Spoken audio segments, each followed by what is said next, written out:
No, living in Santa Clara County, Silicon Valley. Let's get moving. Uh, Council member runs over a person to to franchises. Restaurants are starting to fail, and mortgage rates are supposed to come down.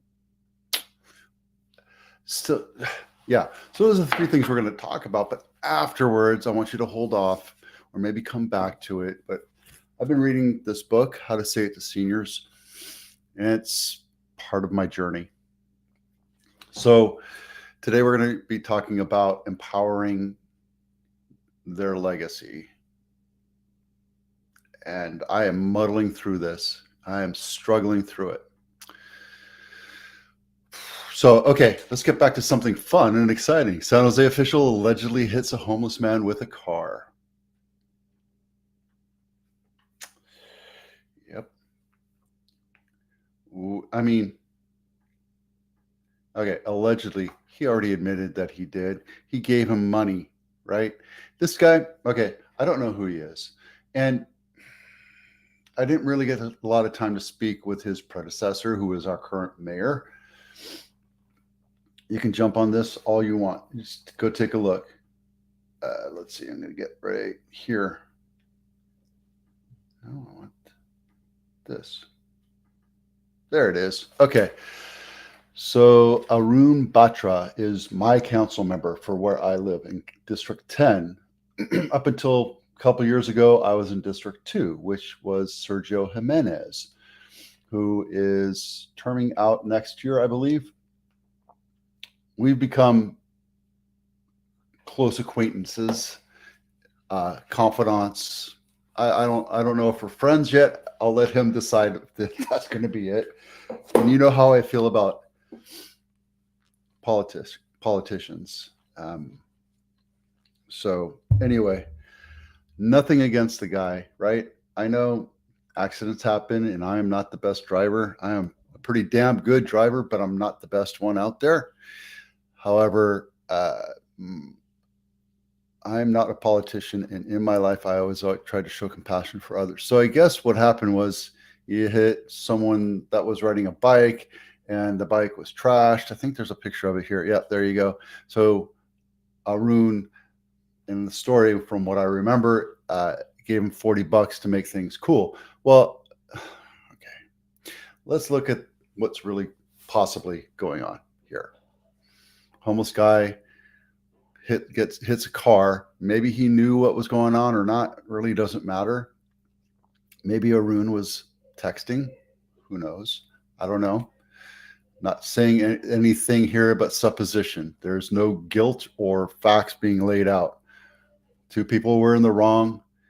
Arun, being a council member, wanted to smooth things out, but witnesses saw them paying off the guy on the bike, which again doesn't look like the most high-end bike. It probably didn't really belong to him. But again, supposition. What do I know? I know I've lost bikes. I've had many bikes stolen. As a matter of fact, it looks fairly familiar. Anyway,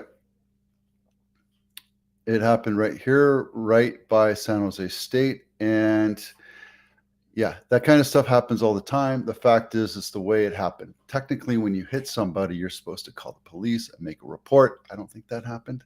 Pretty sure it didn't happen till maybe afterwards. So I'm not throwing out guilt. I'm not blaming anybody about what's going on. I'm just saying there's got to be a way to let people know that there's a better way of doing things. When you hit somebody, it doesn't matter. All right. A lot of your favorite franchise restaurants are going to start turning up empty. It's already happening. When I was a kid, I lived in Cupertino. I went to Monte Vista High School. I worked at Burger King, right by where there was a Kmart, and now it's the Home Depot on Saratoga Sunnyvale.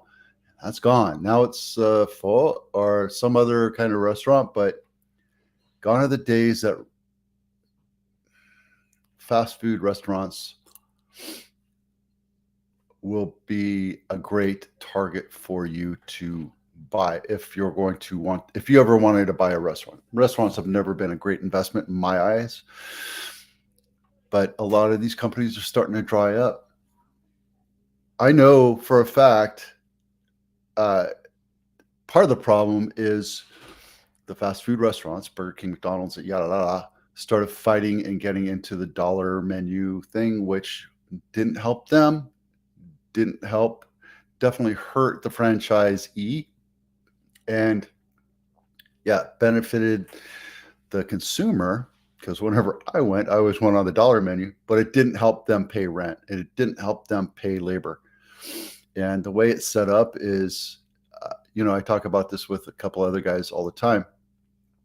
Franchises are set up so that the franchise or the company makes the most money. They make you choose where they're going to put the restaurant or whatever franchise it is. They make sure you use their merchandise or their equipment or their supplies, and they require you to update their restaurants or that store every couple 3 years, all at your expense as a franchisee.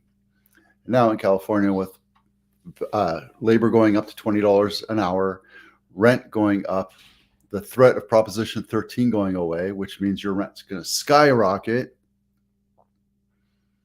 This is a very dangerous thing, but it's not just happening in California. When was the last time you went to a Cracker Barrel? I went there a week ago because when we landed in Nashville, I had to drive to Knoxville, took the kids to Cracker Barrel. It was all right food, filling, but yeah. We're going to see a lot of restaurants closing. But I tell you that this is good because you're also seeing big box stores. Let's see, I think I have it right here. I don't know if you can or not. So big box retailers are also going to go away, which is good because I think we need to return to the mom and pop, the individual, the non-big, huge real estate team or the big name. You want to work with the people that are local, that know their neighborhoods, work in your neighborhoods. So as bad as this might seem, I think it's a good opportunity for us to return back and become small retailers again. All of these places all franchised out. A lot of people made money. Like Boston Market. You remember the last time you went to Boston Market?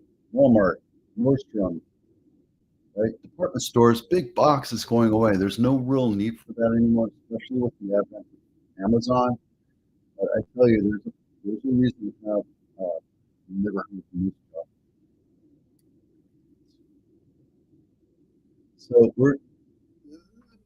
I tell you, every time the cycle goes down, every time the economy goes down, 2008 it happened, 2000 it happened, in 1995, 94 it happened, and it's just kind of a normal thing for stores and restaurants to contract. Our real estate market's contracting, everything's contracting, and I think it's a normal thing. So just be aware. And I tell you, if you're thinking about starting up a small retail store, I think now's the time to look at it. Just be a little careful.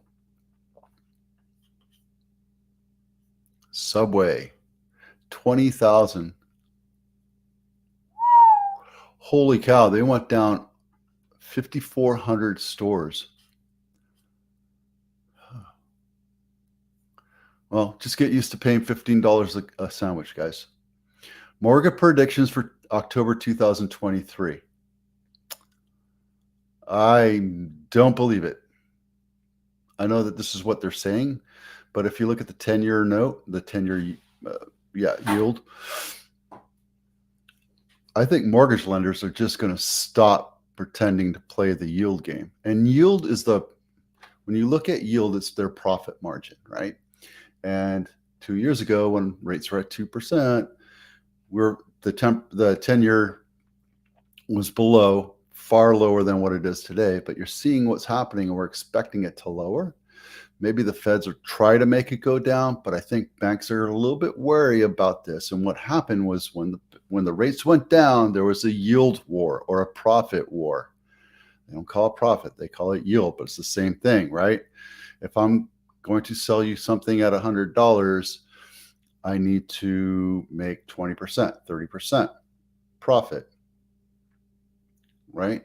When the value goes down to $50, I still need to make some kind of money, but my profit margin is the same, but my money is different. It's a lot lower. When it was 2.5%, 3%, there was a margin war going on. The yield was so low, people were fighting tooth and nail to sell loans. I know somebody that made $1 million in 1 month, right? But those days are gone. Banks are saying now, and it might come out where, competition will make it happen again, but banks are very wary about going into the yield war again.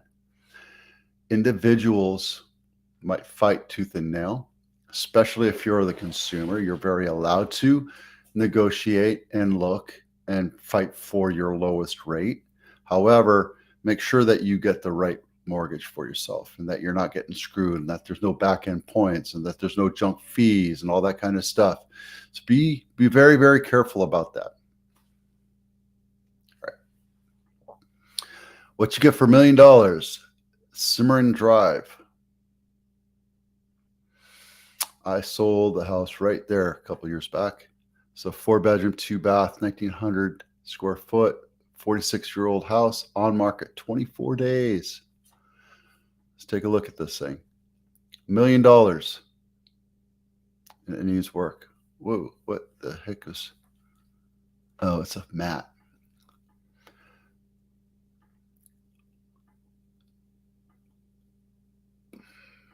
I can't really tell you what it looks like. Maybe this was a rental. Maybe it was just a young family. I'm not going to go into the agent because the agent obviously doesn't care about this. It feels like this was a rental. It feels like somebody came in and said, hey, sell my house. I'm done with being a mortgage renter, landlord. Just sell it. And, you can go down and talk to the neighbors and find out a little bit more. But look at the maintenance on it. It's a little shaggy. Yeah, 4-bedroom, 2-bath. It's actually a great deal for the size if it was in better shape. I don't think there's...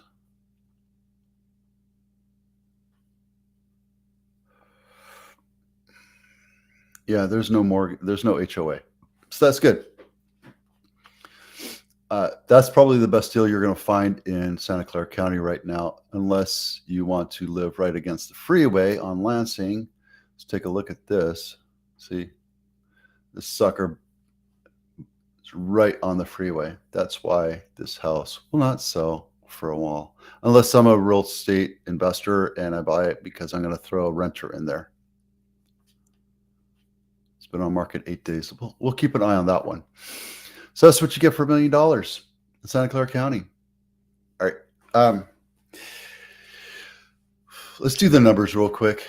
Nothing really crazy to report. Numbers are slightly going higher, but that's normal because we're in the fall and demand kind of slightly goes back. Inventory goes up a little bit, and that's kind of the thing. My concern is we're at 8% interest rate right now, and I don't know if that's going to change anything for the long term or the near long term. But right now we're just keeping an eye on inventory. Nothing's going crazy high, right? We're seeing out in Tampa, out across the rest of the United States, we're seeing inventories go up slightly, except for in Austin, but everything's going up. But guys, that's normal. Inventory goes up in the fall. That's a normal thing, right? Now, if this was like 5,000 instead of 1,800, or this was 10,000 versus 44,000, that would be something worth talking about. But right now, I think we're just ticking higher. And I think that's normal, especially since we're at 8% and we're in the fall and inventory naturally goes up and demand goes down. Prices will come down a little tiny bit, but they're not going to correct. There you go. That's all I'm going to tell you about that. Now, I've been reading this book off and on for the last 5-10 years. I just got back from Knoxville. My parents are older. we're having these conversations, and it's kind of important for me to chronicle this because I want to share what I learned, but maybe if you have ideas on how to help me, that'd be great too, right? So this is all together. The last passage I read was learning about discussing the legacy, right? And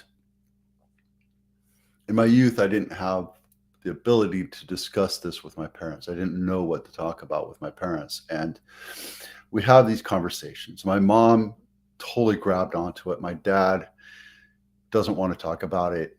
He doesn't want to let go, although he's let go. And then I combine myself with what's going on with other people, right? I belong to a group of NoahVet. It's called noahvet.org right here. And it's a program, a nonprofit that helps veterans. And this actually has just reverted over to seniors as well, where we talk about any kind of issues that you might have and how to get help, homelessness, drug addiction, mental health issues, what have you, right? The problem that we're seeing though is there's a lot of vets are getting older, right? We have Korean vets that are really now the senior legacy. We have Vietnam veterans that are done, are old, and we have Desert Storm vets, right? Who had the 48-hour war, 72-hour war.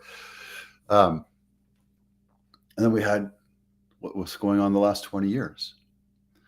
We need to help these veterans. We need to help your parents get older and understand what's going on. There's certain things. I want you to tune in on a lot of these things, and I want you to understand that there's offers and opportunity for you to help your parents if they're struggling financially or what have you. How do you say that? Well, ask them about how it was when they were younger. How did they handle this? Because our world today and their world 50 years ago was 180 degrees different. I mean, nobody could fathom where we were today back in the 1950s, 60s, and 70s. Right? So we thought we were all going to wear silver suits and fly saucers, fly cars. It's a totally different world. Financially, they might be struggling. There's pride that's issued into them. We need to have that discussion with our parents about how to create the legacy for them, whether it's a car or jewelry or guns or their estate or what have you. Now is the time to have those conversations. And believe it or not, my mom took me to the safe and showed me the trust and showed me where all the money's tucked away under a mattress. I know, right? It's going to happen. And that's why I point you to this. And it's in the blog. This link is in the blog. I don't get any money off of it. I don't know David. David doesn't know me. It doesn't matter. I want people to buy this book, and we'll go through a passage every now and then to talk about it. And this one is called Personality Development, Growth Through Crisis. And I'm not going to read the entire thing because that's illegal and unethical. Buy the freaking book, right? I'll tell you my passage here and what it means to me, right? It goes into talking about the personality as you grow up, as a 2-year-old, as a teenager, as an adult, and then as a senior. And as you grow, you become more powerful, more personal, more aware of who you are. And as you go to the next age category, which is seniors, you start realizing that there's certain things that help prevent you from enjoying life. And it's crisis that they talk about. Crisis is about making you stronger, not failing, right? Certain things. So I got in an accident, like Arun Batra just got into an accident. That's a crisis. How you handle it makes you a better person or not, right? There's something that talks about the senior mission of older adults, and that is describing or developing their legacy. And It's your job as the child of an adult senior, of a senior person, to give them management control, right? They need to maintain control. You have to do it tactfully without telling them how to do it.